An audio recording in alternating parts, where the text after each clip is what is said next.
We'll now learn about the most widely used SciPy subpackages. The first one is integration. This package is used to solve mathematical sequences, series, or function approximation. In integration, a definite integral has start and end values. That is, there is an interval, say from a to b. This package supports from 1 to n variable integration. Integrate quad is used to calculate the definite integral. Quad means the function uses a technique from the Fortran library, QuadPack. Integration, when performed once, can be termed general-purpose integration. When the integrate function is used for multiple integrals, it is known as general-purpose multiple integration. As shown on the screen, integrate double quad function calculates a double integral. Integrate.triple quad function calculates a triple integral. Integrate.nquad function is used to calculate n number of integrals. However, limits of inner integrals need to be defined as functions. In this example, let's try to perform quad integration on the function x from limit 0 to 1. First, import quad library from the integrate subpackage.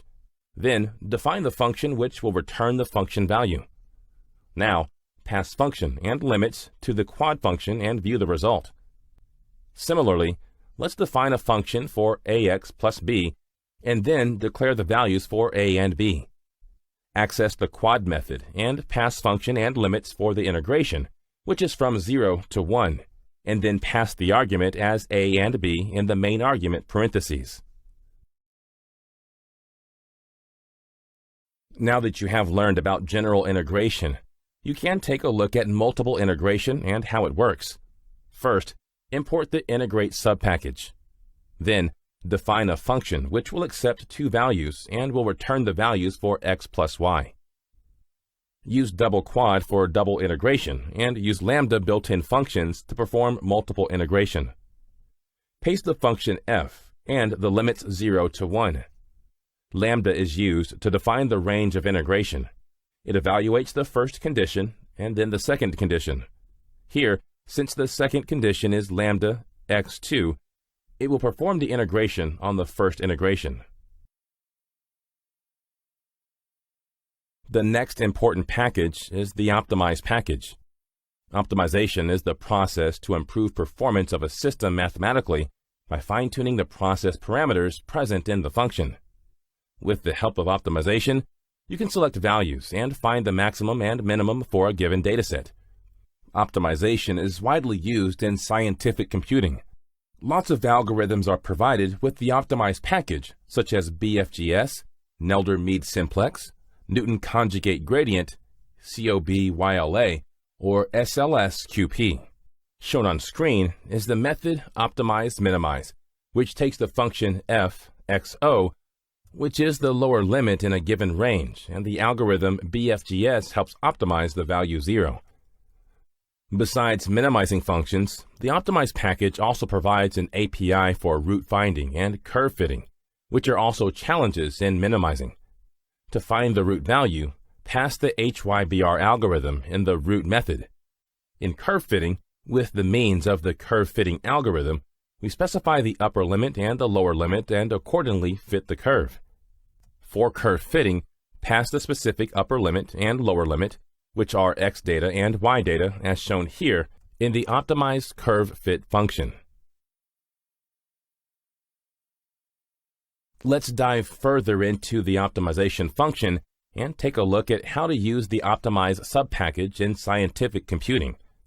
First, import the optimized package and define a function for x squared plus 5 sin x. Now let's understand the minimization of the scalar function of one or more variables using the BFGS algorithm. First, import the optimized subpackage from SciPy.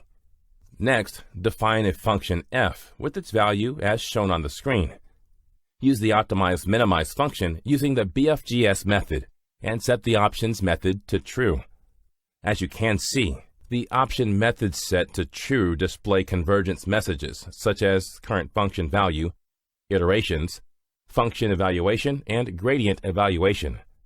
Then, Use the optimize-minimize function without passing options as a parameter to see the difference between the first and second modes of optimization. When you don't use the options method, the convergence messages will not be displayed. However, you will be able to view all the properties and attributes of the minimize operation involved in the optimization process. Let's understand how to optimize the root of a vector function.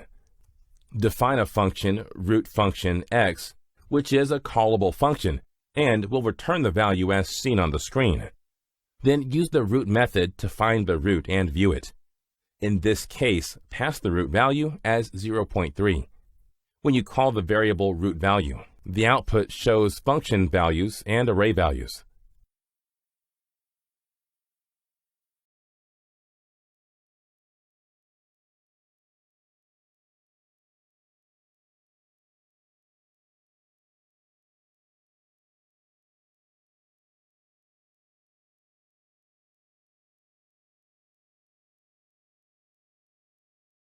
Inverse of matrix.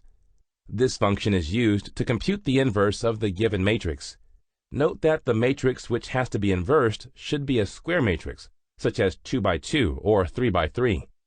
Let's take a look at the inverse matrix operation. Linear algebra. It's the subpackage for linear algebra and must be imported to perform algebraic functions.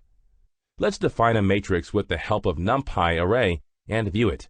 To view the type of the matrix, use the type function. The output shows that it is a NumPy array. Use the built-in inverse method to inverse the matrix. The output displays the inversed values for the matrix.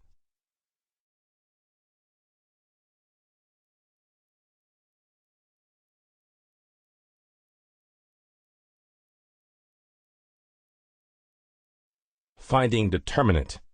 With this function, you can compute the value of the determinant for the given matrix. Let's go ahead and calculate the determinant value for a matrix. First, import the linear algebra package. Then, define a matrix with the help of NumPy array. Next, use the built-in method to define the determinant value of the matrix. Solve linear equations. This is one of the most commonly used algebraic functions in scientific computing. A linear function has variables and an equation that has to be solved to find values for variables. For example, 3x equals 9, or 2x plus 3y equals 10. Let's understand this with the help of an example. There are 3 linear equations on the left side of the screen. On the right side of the screen, we have the code which solves linear equations and outputs the values of the variables. First, let's import the linear algebra subpackage. Then, use NumPy array to define the linear equation. The second NumPy array represents arrays that contain the value for each equation. Now, single value decomposition. Every matrix has a singular value decomposition, and use the SVD method to find it. This method is achieved by the factorization of a matrix. To understand this function better, here is an example of how to calculate singular value decomposition, or SVD, for the given matrix. As always, import NumPy first. Then, import the linear algebra package from SciPy.